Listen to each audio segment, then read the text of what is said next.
मेरे एक एक रवैये का ताना दिया, मैं उसे रोकता भी तो क्या रोकता।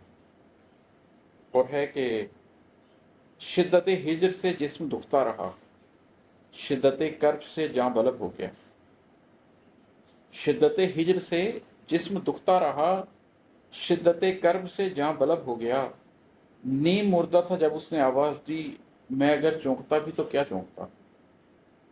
ये जो हिज्र है, ये जिन लोगों ने काटा है उनको एहसास है इस बात का कि एक वक्त आता है जब ये आपके सिर्फ सीने में नहीं रहता, ये आपके पूरे जिस्म में, आपके रेशे रेशे में, आपकी रग रग में समा जाता है।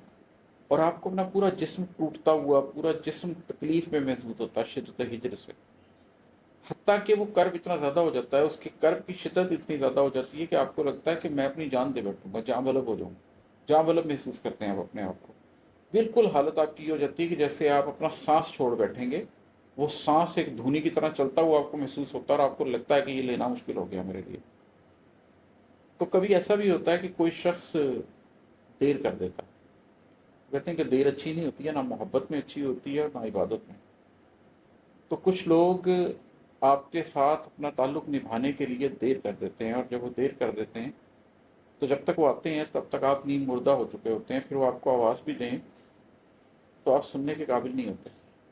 इसी शेर का एक दूसरा मानी भी है, अगर आप इसको मेटाफोरिकली देखना चाहें, कि जब कोई शख्स अपनी अंदर जानकुनी की इस कैफियत से गुजरने के बाद गमे जाना या गमे दौरा के नतीजे में नीम मुर्दा हो जाता है, शिद्दत कर्ब से गुजर जाता है, शिद्दत हिज्र से गुजर जाता है, तो फिर वो हस्ती के दूसरे रास्तों पर निकलता है।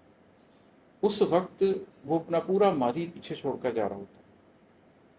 वो एक नीम मुर्दगी की हालत में एक नई ज़िंदगी की तरफ लौट रहा होता है, एक नए अंदाज में अपनी तश्कील कर रहा होता है।